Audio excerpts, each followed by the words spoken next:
Hi guys, I am here today with Cindy and Mohammad. Today we're going to talk about how narrative develops as you grow your company. Cindy, do you want to kick us off?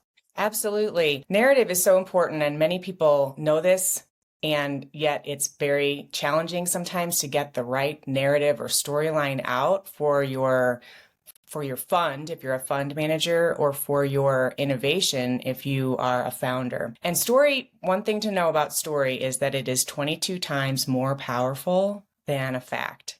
And that's a fact. It is really powerful because of the way that story involves a person who's in the audience listening to the story. So I want everyone to think about yourself as a storyteller. You are a storyteller of your innovation or a storyteller of your fund, and you want to put your audience in a place of ease and flow through telling a story. So your whole pitch, let's just pretend you're on a stage for 5 minutes and you're pitching your innovation, or you're in a 30-minute call giving an overview of your fund to a limited partner. You are telling a storyline, you're casting a vision, and you want to put your audience in a sit back and relax kind of feeling. And that's what storytelling does. And it triggers new neural pathways in our brains that say, oh, I'm going to chill out and listen. And eventually this person's going to get to all the hard data and facts that I want them to. So a question people a lot of times bring to me is, Cindy, I've been telling this story for my pitch deck for 6 months, 8 months. I'm getting bored of it. What should I do? And so I just wanted to share today that there's a shift that takes place in narrative development as your business grows. Just like your business plan changes, just like your financial plan is going to change its projections over time, your storyline and your story strategy also needs to change. I totally agree with you, Cindy. Eventually, whether as a fund manager or founder, you're a salesperson. You have to convince people that you have value that's worth their resources. And it's important to customize what you are providing into what they expect. And as Cindy mentioned, it's going to evolve. You have to adapt your story. Initially, it would be things that are less tangible. It would be idea. It would be about the background and the ambitions or the potentials the founding team or the founding managing partners of a fund have. Then, as you grow, as you get more traction, you build your community, you get more concrete stuff that you can show. So you have to adapt your story around those new things, not to remove everything that's in your past. No, emphasize that. Show to people in human level how you grew as a company, as a manager, and as a human throughout this journey. Because at the end, you want to build long-term relationships. People want numbers, people want a specific and precise information to make an informed decision, but they want also to be connected to a human, someone that they can trust. And the more you can show authenticity backed by numbers, the more successful you can get. I love it. I love it. I totally agree. Yeah, I see this as there is your story for a particular audience. It's different for a customer. It's different for an investor. It's different for a size of customer, different for a size of investor. It's different for your employees. It's different for how you're telling your story to customers. So there's the audience aspect of a story, and then there's the story as it evolves over time, right? Like, so some of what Mohammad and Cindy already covered on, it's going to change as you go through seed, series A, series B. And even if you're not on the investment track, it's just going to change as you go through revenue levels when you're talking to different customers. If you're going from SMB to mid-market enterprise, it's going to change, as well as going from, if you're talking to a luxury consumer or a non-luxury consumer, right? So we have story evolution, and yes, it does tend to start with you, your problem or desire that you are going to solve with your product or service is the solution for.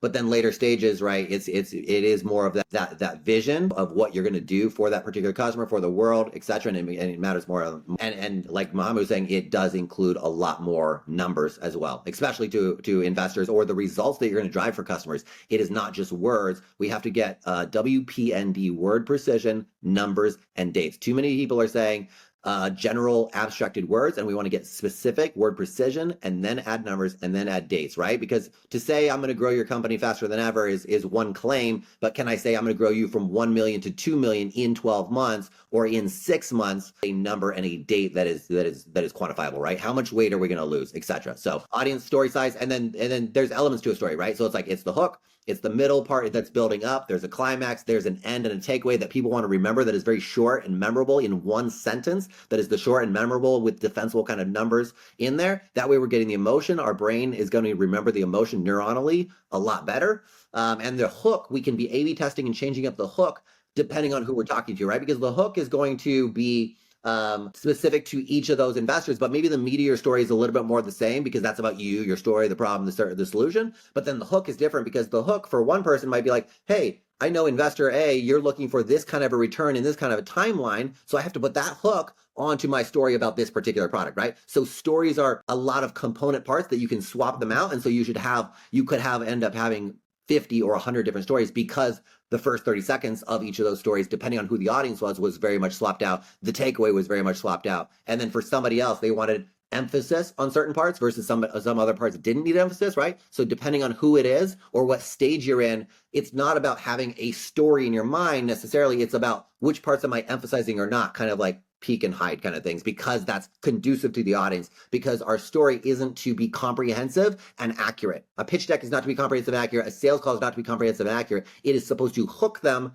to the next call. And so if we think about that, yeah, those are my high levels. And I just want to add to that, Jeremy, story for most people is hard. And I keep finding that more and more. I mean, I'm working with a global leadership team right now in a Fortune 150 company. And I'm telling you what, it is hard. When I got a survey back from them about their experience telling stories or writing stories, I got a pulse check on them and it was low. Like there's not a lot of experience that many people, especially in the science and tech industries that I primarily service. It is not easy to do this necessarily, but we have to slow down to speed up. And we got to slow down to think through what you're talking about so that you have like the core storyline that you can then balloon into 50 different stories depending on who you're talking to.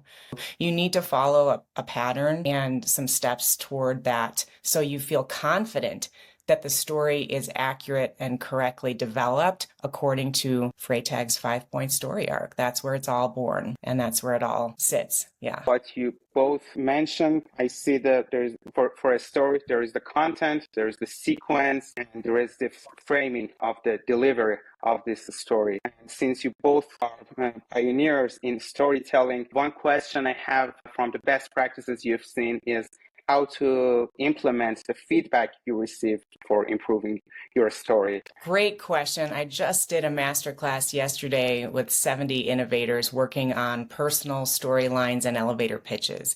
And I stuck them in breakout rooms, 2 each.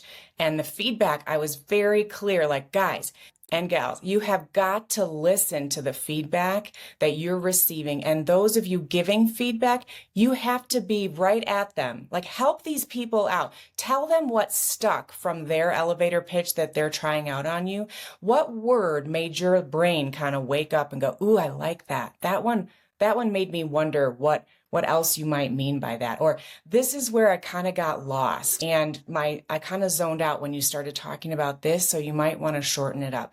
So I would say help people out with feedback by being very specific and telling them how you experienced their sloppy copy of a message. And for those, to your point, Mohammad, go with your gut. When you feel like the feedback is landing and it's correct, given your storyline and situation, enact it, iterate it, and try it out. When you're like, that's not the kind of feedback that I think is really spot on, you're probably right. I would also say that the challenge for people is thinking that they have one story. So that's why they're feeling this pull of like, oh, they said I need to change this part of my story. They said I need to change this part of my story. You don't have one story. You have 50 stories. So when that person gives you feedback, you say, okay, that means I'm going to change my hook like this for that particular person. And maybe I'm changing my conclusion element for that particular person. And I'm going to highlight and show these different elements in the middle for that particular person. So it's not my story and which story do I do. It's right. What is my story for Joe? What is my story for Cindy? What is my story for Mahru? Like, I want to know what is my story for that person. So when they give you that feedback, you say, okay, that is really good, because guess what? They are the validator of that. They are now telling you 100% that is accurate feedback. So you don't actually get to question too much, is this valid feedback or not? It is for them. Those words that they want, that is 100% valid for them, and that won't necessarily work for somebody else. So you take it in and say, okay, this is right for them, and people that are similar to them with like similar investment return profiles or whatever, stage sizes or whatever, it's probably gonna be similar for them. And that's how I would say take the different learnings. Awesome. Thank you guys for chatting today. This was